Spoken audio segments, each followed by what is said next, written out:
I watched my 12-year-old son collapse on the kitchen floor, convulsing as foam escaped from his mouth. The insulin I had just injected into his arm was supposed to save his life. Instead, someone had poisoned it. As paramedics rushed Tommy to the hospital, I stared at the empty vial in my trembling hands. The liquid inside was cloudy. Wrong color. Wrong consistency. Someone had deliberately tried to kill my diabetic child through the very medicine that kept him alive. And I had a pretty good idea who that someone was. 6 months earlier, life was perfect. My name is Michael Hayes, and after 23 years with the Central Intelligence Agency, I had finally found peace in Millbrook Valley, Pennsylvania. Population 8,400. The kind of place where everyone waves at passing cars and Friday night football games draw half the town. I bought a small house on Maple Street with a white picket fence and morning sunlight that streamed through the kitchen windows like liquid gold. Every morning at 7:15, my son Tommy would shuffle downstairs in his Spider-Man pajamas, hair sticking up in 12 different directions. "Time for your shot, buddy," I would say, preparing his insulin with the same precision I once used to handle classified documents. Tommy never complained. At 12 years old, he handled his type 1 diabetes with more maturity than most adults handled minor inconveniences. He would roll up his sleeve, look away toward the window, and count backwards from 10 while I administered his morning dose. 9, 8, 7, done yet, Dad? All finished, champ. What do you want for breakfast? We had moved to Millbrook Valley because I wanted Tommy to experience normal childhood. Small-town baseball leagues, bike rides to the corner store for comic books, teachers who actually knew their students' names. After 2 decades of classified missions in countries I still cannot name, I craved the simplicity of parent-teacher conferences and little league coaching. My cover story was simple. Recently divorced security consultant looking for a fresh start. Nobody questioned it. Nobody dug deeper. In a town where the biggest scandal was the mayor's affair with the librarian 3 years ago, a single father with a government pension barely registered as interesting. Tommy adapted faster than I expected. Within weeks, he had joined the school baseball team and made friends with half his 7th grade class. He would come home with grass stains on his jeans and stories about catching fly balls during recess. "Dad, Coach Martinez says I have natural talent. He wants me to try out for the travel team next year." "That sounds great, son. We can practice in the backyard this weekend." I installed a pitching net behind our garage and spent Saturday afternoons teaching Tommy proper batting stance. His coordination was impressive despite managing his blood sugar levels around physical activity. We developed a routine: check glucose, eat a snack if needed, play for 30 minutes, check again. Those were the happiest months of my life. No encrypted phone calls at 3 in the morning. No sudden deployments to hostile territories. No wondering if my son would grow up without a father. Just insulin shots, bedtime stories, and the peaceful rhythm of small-town life. I should have known it was too good to last. The first sign of trouble came on a Tuesday afternoon in October. I was driving Tommy home from his endocrinologist appointment in the next town over when I saw the flashing lights in my rearview mirror. I pulled over immediately, hands visible on the steering wheel. Old habits from my training. Never give law enforcement a reason to escalate. The woman who approached my window was tall, broad-shouldered, with steel-gray hair pulled back in a severe bun. Her name tag read Sheriff K. Morrison, but her cold blue eyes read like trouble. "License and registration," she said without preamble. "Of course, officer. May I ask what this is about?" "You were speeding through the school zone. 38 and a 25. I handed over my documents, keeping my movements slow and deliberate. I am sorry if I was going too fast. I was not aware of my speed. She examined my Virginia driver's license with suspicious intensity.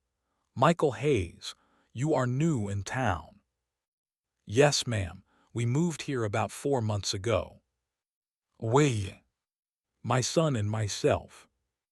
She leaned down to peer through the passenger window at Tommy, who was quietly reading a comic book.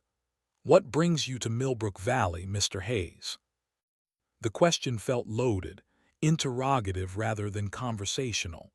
I wanted a quiet place to raise my son. Small towns seemed safer. Safer than what?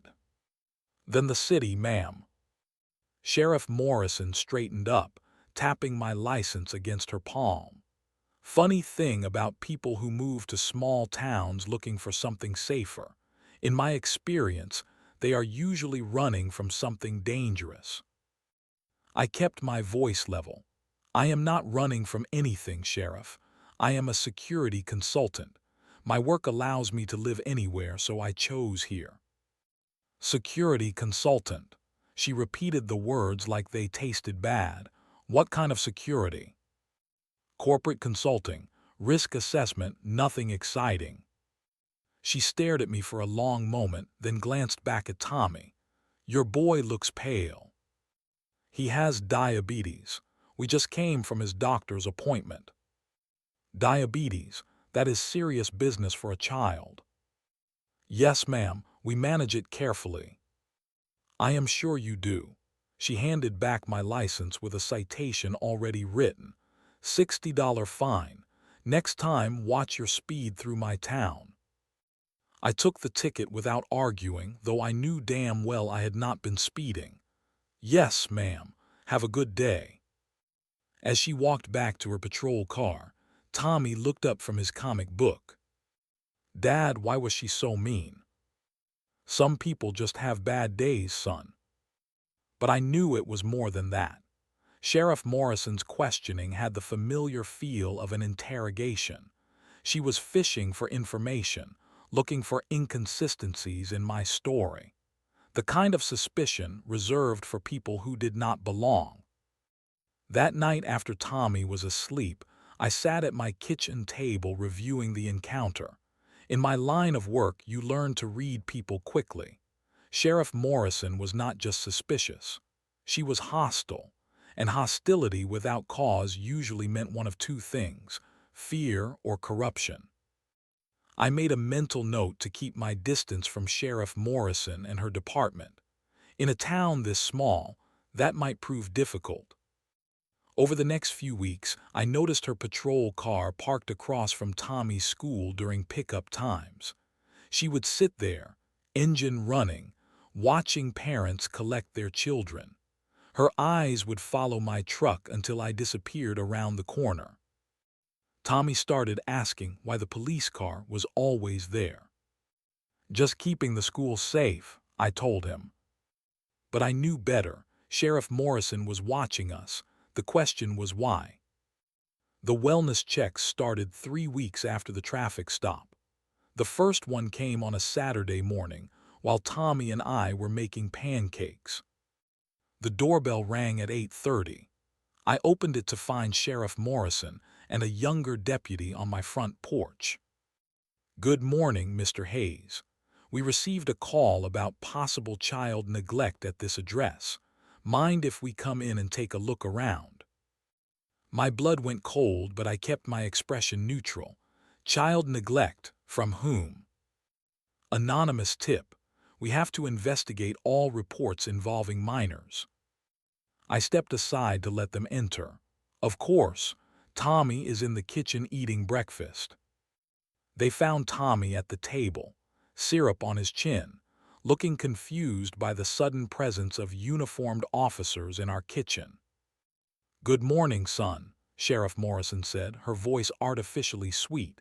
How are you feeling today? Fine, ma'am. Dad made chocolate chip pancakes. Your father takes good care of you.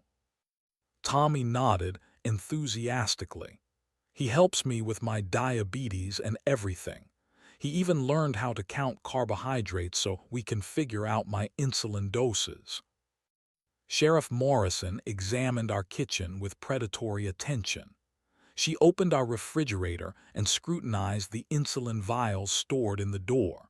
She checked our medicine cabinet and questioned why we had glucose tablets in multiple rooms. "Seems like a lot of medical supplies for a child," she observed. "Type 1 diabetes requires constant management," I explained.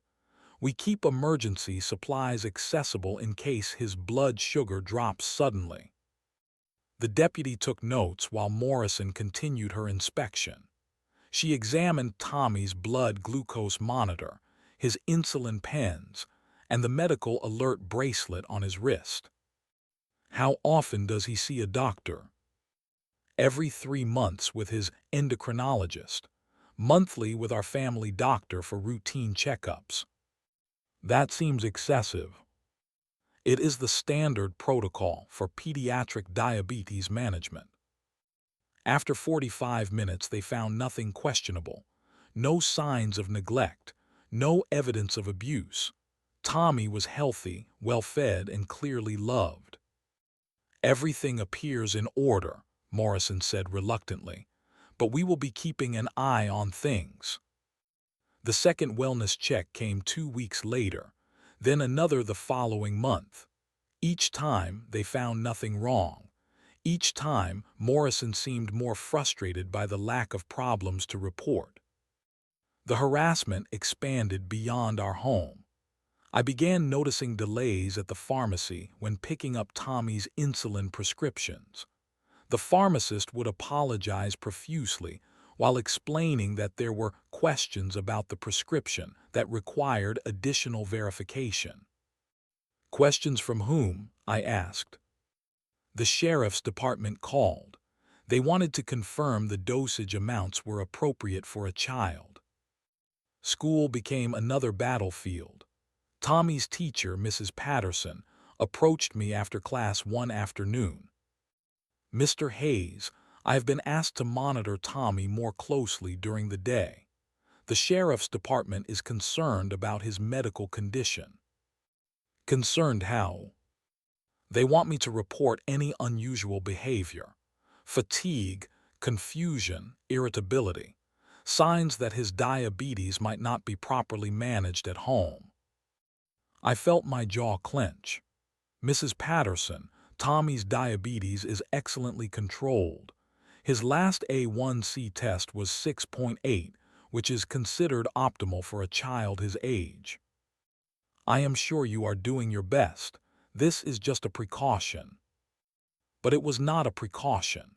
It was systematic harassment designed to create the appearance of problems where none existed. Morrison was building a case against me using bureaucratic pressure and manufactured concerns. The social isolation began shortly after. Parents stopped making eye contact during school pickup. Birthday party invitations dried up. Other children started avoiding Tommy on the playground. "Dad, why do not my friends want to play with me anymore?" Tommy asked one evening. I sat on his bed, choosing my words carefully. "Sometimes adults make decisions that affect kids unfairly. It is not your fault, and it does not mean you did anything wrong." "Are we in trouble?" "No, son. We are not in trouble. Some people just do not understand our situation." But privately, I knew we were in serious trouble. Sheriff Morrison was using her authority to isolate us systematically. She was turning our neighbors against us, creating administrative obstacles, and manufacturing pretexts for continued surveillance. I had seen this playbook before in authoritarian regimes overseas. Harassment, isolation, manufactured evidence, and eventual arrest on trumped-up charges. The difference was that I had never been the target before. The morning that changed everything started like any other. Tommy shuffled downstairs at 7:15, hair messy, rubbing sleep from his eyes. "Morning, Dad. Can we have waffles?" "Sure, buddy. Let me check your blood sugar first."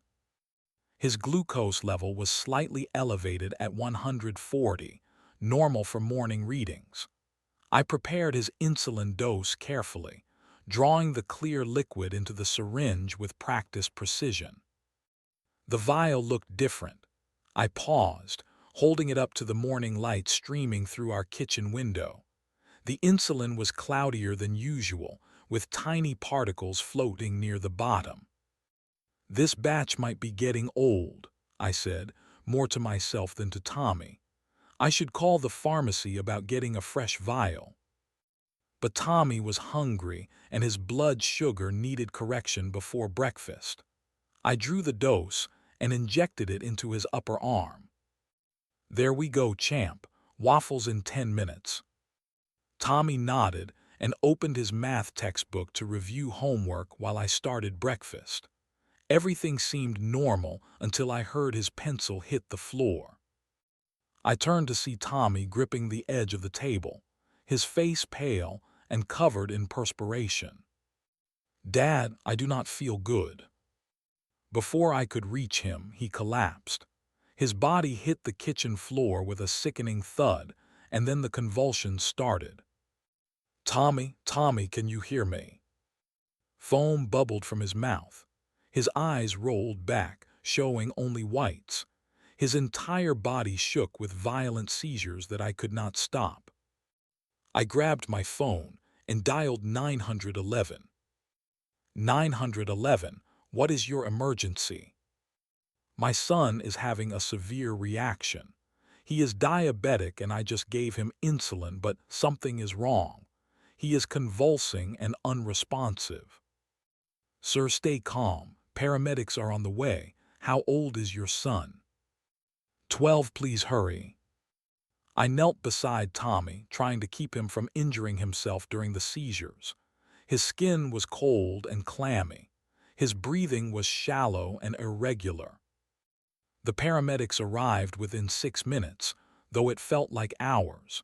They immediately checked his blood glucose level. "Jesus," one of them muttered. "His blood sugar is dangerously low. This looks like severe hypoglycemia." "But I just gave him insulin for elevated glucose," I said. "His reading was 140 20 minutes ago." "Something caused his blood sugar to crash. We need to get him to the hospital immediately." During the ambulance ride, Tommy remained unconscious despite glucose injections. I held his small hand and whispered prayers I had not said since childhood. At the hospital, doctors worked frantically to stabilize his condition. After 2 hours, his blood sugar levels returned to normal and he regained consciousness. "Dad," his voice was weak and confused. "I am here, son. You are going to be okay." Dr. Martinez, the attending physician, pulled me aside for a private conversation. "Mr. Hayes, what happened this morning was very serious. Your son nearly died from hypoglycemic shock." "I do not understand. I gave him the correct insulin dose for his blood glucose reading." "That is what concerns me. The severity of his reaction suggests he received far more insulin than his body could process. Either the dosage was incorrect, or what? Or something was wrong with the insulin itself." My blood turned to ice. "What do you mean?" "I would like to test the remaining insulin from the vial you used this morning. Contamination or concentration irregularities could explain this reaction." I retrieved the insulin vial from our kitchen and brought it back to the hospital. Dr. Martinez sent it to the laboratory for analysis. The results came back 3 hours later. "Mr. Hayes, the insulin in this vial was contaminated with additional synthetic insulin at nearly triple concentration. Someone deliberately altered this medication." The room started spinning. "You are saying someone tried to poison my son?" I am saying someone tried to kill your son. This level of contamination would be fatal for most diabetic children." I stared at the lab report, my hands shaking with rage. 23 years of CIA training had taught me to recognize assassination attempts. This was textbook poisoning, designed to look like an accidental overdose. Someone had accessed Tommy's insulin supply and turned his life-saving medication into a weapon. And I knew exactly who that someone was. That night, after Tommy was stable and sleeping peacefully in his hospital bed, I made a decision that would change everything. If Sheriff Morrison wanted to play games with my son's life, she was about to discover she had chosen the wrong father to target. Within 48 hours of Tommy's poisoning, I activated resources I had not used since leaving the agency. My first call was to David Chen, my former supervisor at Langley. "Michael, I thought you were enjoying retirement in small-town America." "Dave, I need a favor, off the books." "What kind of favor?" "The kind that involves a corrupt sheriff who tried to murder my son." The line went quiet for several seconds. "Are you serious?" "Dead serious. Someone contaminated Tommy's insulin with triple concentration synthetic insulin. He nearly died." "Jesus Christ, what do you need?" "Background checks, financial records, communication intercepts. Everything you can find on Sheriff Corinne Morrison, Millbrook Valley Police Department, and her known associates. Give me 72 hours. While waiting for the intelligence reports, I began my own investigation. Years of fieldwork had taught me that local corruption always left traces if you knew where to look. I started with public records, property purchases, tax filings, campaign contributions, and court cases involving Morrison's department. The patterns emerged quickly. Sheriff Morrison owned 3 properties in the county, despite her annual salary of $58,000. Her husband worked part-time at a hardware store. There was no legitimate source of income to support their lifestyle. Digging deeper, I found a network of construction contracts awarded to companies owned by Morrison's brother-in-law. Road maintenance, building renovations, equipment purchases, all approved without competitive bidding. But the real breakthrough came from an unexpected source. Maria Gonzalez approached me in the hospital parking lot 3 days after Tommy's poisoning. She was a middle-aged woman with worry lines etched deep around her eyes. "Mr. Hayes, I heard about your son. I am so sorry." "Thank you. Do I know you?" "My name is Maria. My daughter Sophia was in trouble with Sheriff Morrison last year. I wanted to tell you something, but I was too afraid before." We sat in my truck while Maria shared her story. Her 16-year-old daughter had been arrested for marijuana possession during a traffic stop. Morrison claimed she found drugs in Sophia's backpack. But Sophia never used drugs. She was honor roll student planning to go to college. The marijuana was not hers. "What happened in court?" "Morrison said she would drop the charges if we paid a fine to the sheriff's discretionary fund. $5,000. We had to take out a loan against our house." "Did you keep records of the payment?" "Yes, I have the receipt and the canceled check." Maria was not the only one. Over the next week, I identified 7 other families who had faced similar situations. False charges, manufactured evidence, and demands for cash payments to make problems disappear. The intelligence report from David arrived on schedule. Sheriff Morrison's financial records revealed regular deposits from unexplained sources. Her phone records showed frequent communication with known drug dealers and several convicted felons. Most damning was surveillance footage from a pharmacy security camera showing Morrison entering the building after hours 3 days before Tommy's poisoning. She had a key and alarm code, suggesting cooperation from pharmacy staff. I also discovered Morrison's history of targeting families who did not fit her vision of the community. Single parents, minorities, and anyone who questioned her authority faced systematic harassment until they either paid bribes or left town. The poisoning of Tommy's insulin was just the latest escalation in a pattern of criminal behavior spanning 5 years. But Morrison had made one crucial mistake. She had targeted the child of someone with the skills and resources to fight back properly. I spent the next 2 weeks building an airtight case. Financial evidence, witness testimonies, surveillance footage, and forensic proof of the insulin tampering. Everything documented, verified, and legally admissible. The time for gathering evidence was over. Now came the reckoning. The monthly town hall meeting was scheduled for the first Tuesday in December. I had requested time on the agenda to address public safety concerns. Mayor Williams approved my request without knowing what I planned to discuss. The community center filled with its usual crowd of 43 residents, most of them retirees concerned about snow removal and property taxes. Sheriff Morrison sat in the front row with 2 of her deputies, confident in her control over the proceedings. She had no idea what was coming.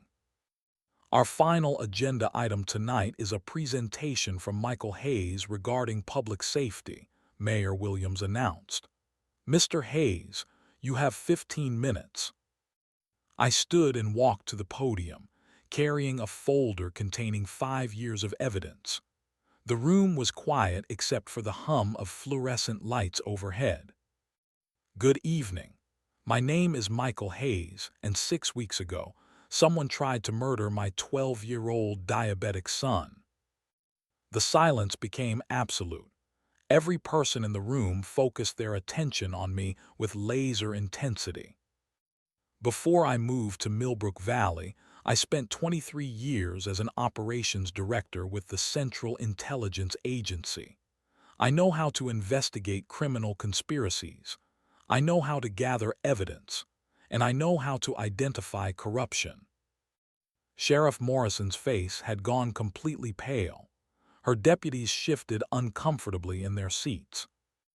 The attempt on my son's life was the culmination of months of harassment by Sheriff Morrison and her department. Harassment that included false police reports, manufactured evidence, and systematic intimidation. I opened the folder and began displaying documents on the overhead projector. These are financial records showing Sheriff Morrison has received over $200,000 in unexplained income during the past 5 years. Income that coincides with her demands for cash payments from families facing trumped-up charges. Murmurs rippled through the audience. Morrison started to stand, but I continued before she could speak. This is surveillance footage from Millbrook Pharmacy showing Sheriff Morrison entering the building after hours, 3 days before my son's insulin was contaminated with triple concentration synthetic insulin that nearly killed him. The footage played on the screen, showing Morrison clearly using a key to enter the pharmacy at 11:30 p.m. This is the laboratory report confirming that someone deliberately altered my son's medication to create a lethal dose. More murmurs, louder now. Several audience members turned to stare at Morrison, who had finally found her voice. This is ridiculous. This man is obviously disturbed and making wild accusations to cover up his own negligence. Sheriff Morrison, I said calmly, would you like to explain how you acquired after-hours access to the pharmacy where my son's insulin was stored? I have legitimate law enforcement reasons for accessing local businesses. At midnight, without a warrant, to tamper with a child's medication. The room erupted in angry voices. Morrison's attempt to maintain control was crumbling in real time. Furthermore, I continued, I have testimony from 7 families who were extorted by this department. Families who paid thousands of dollars to make false charges disappear. Maria Gonzalez stood up from the back of the room. It is true. She made us pay $5,000 or she would send our daughter to jail for drugs that were not hers. Another voice joined in. She did the same thing to us, said our son was selling drugs at school. Complete lie, but we paid anyway. One by one, Morrison's victims found their courage. The voices multiplied until half the room was sharing stories of corruption, extortion, and abuse of power. Morrison's deputies quietly slipped out the back door, unwilling to be associated with the unfolding scandal. The evidence I have gathered has been forwarded to the Pennsylvania State Police, the FBI, and the U.S. Attorney's Office, I announced.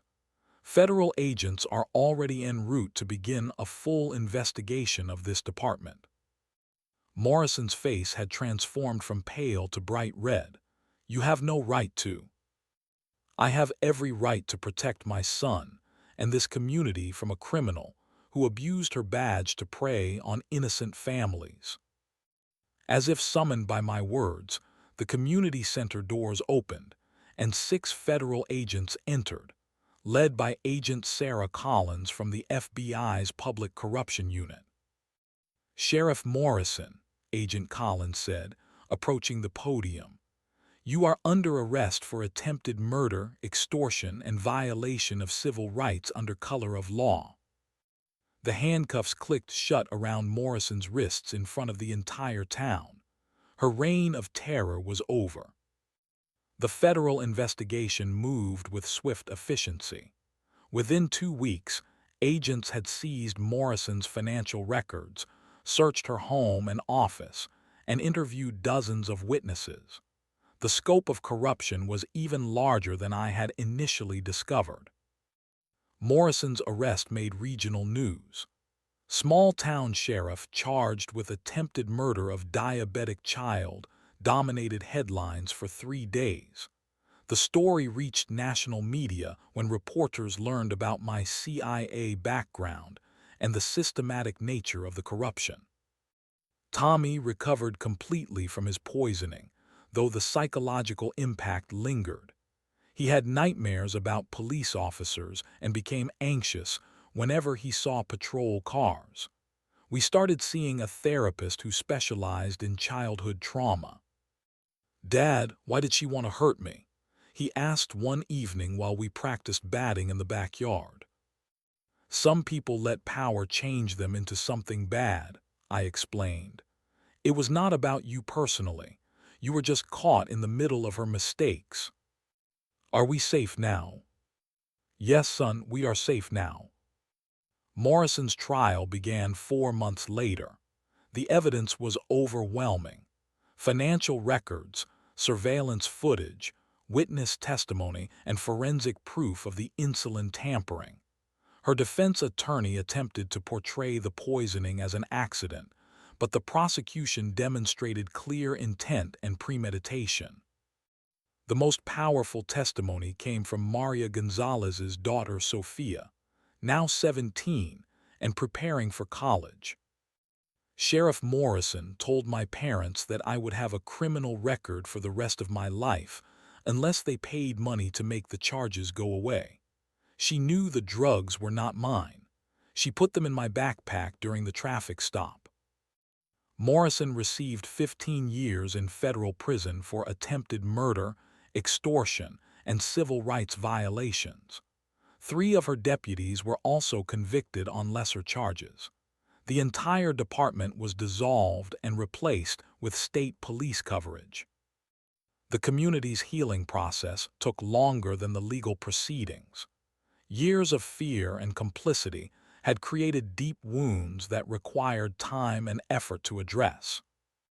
A new oversight committee was established to prevent future abuse of authority.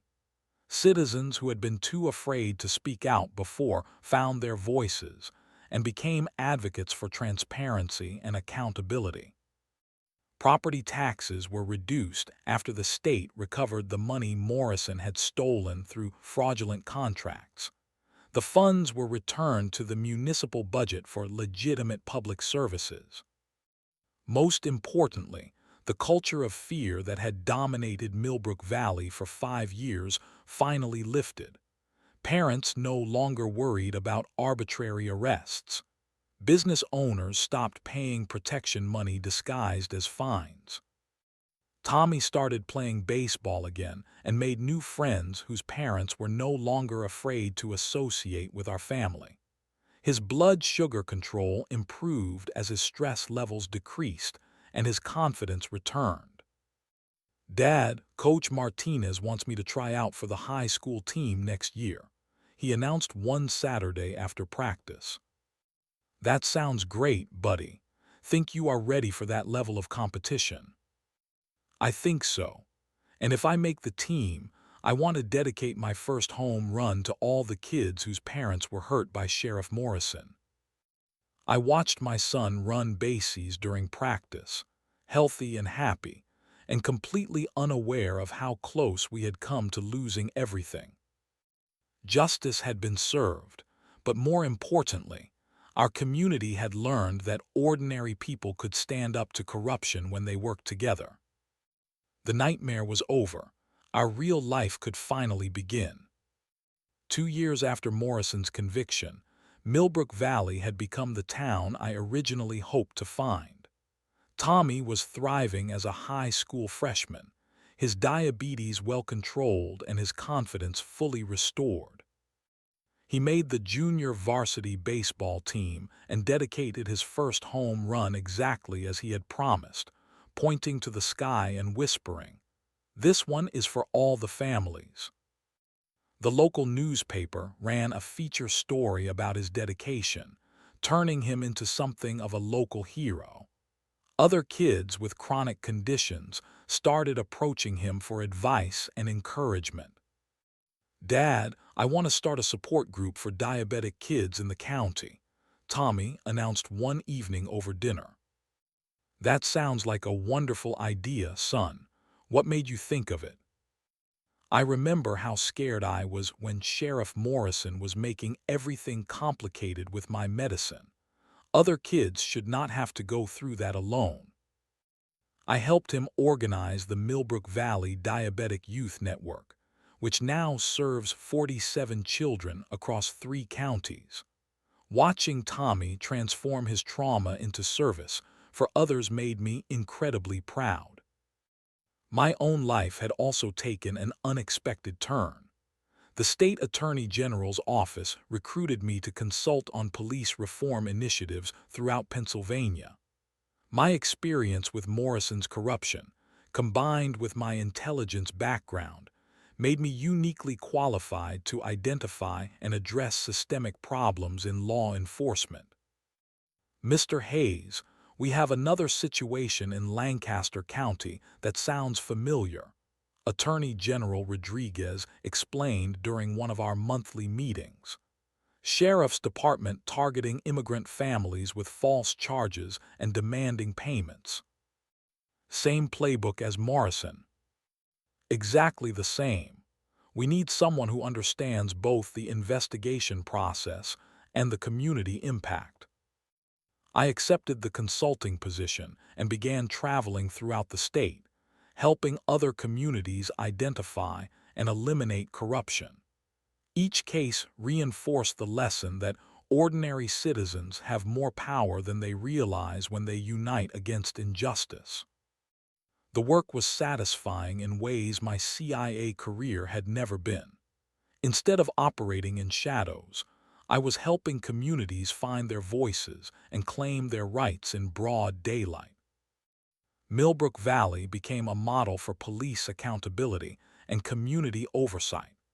Delegations from other towns visited to study our citizen, review board and transparency initiatives.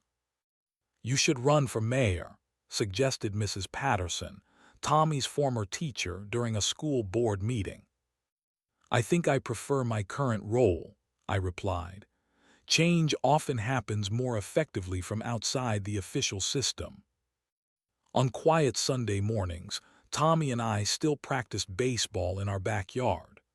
The pitching net had been repaired multiple times, and Tommy's swing had improved dramatically. "Dad, do you ever regret moving here?" he asked during one of our sessions.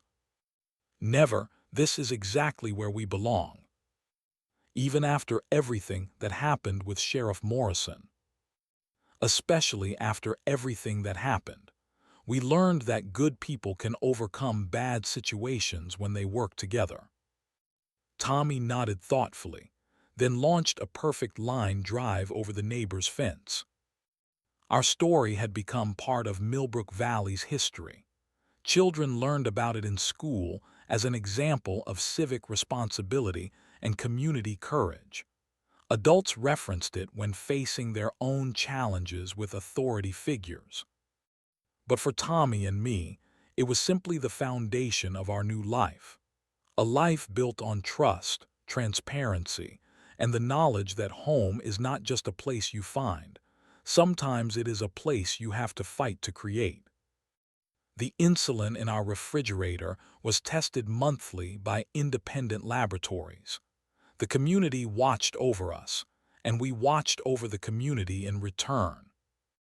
We had found our peace, and this time we intended to keep it.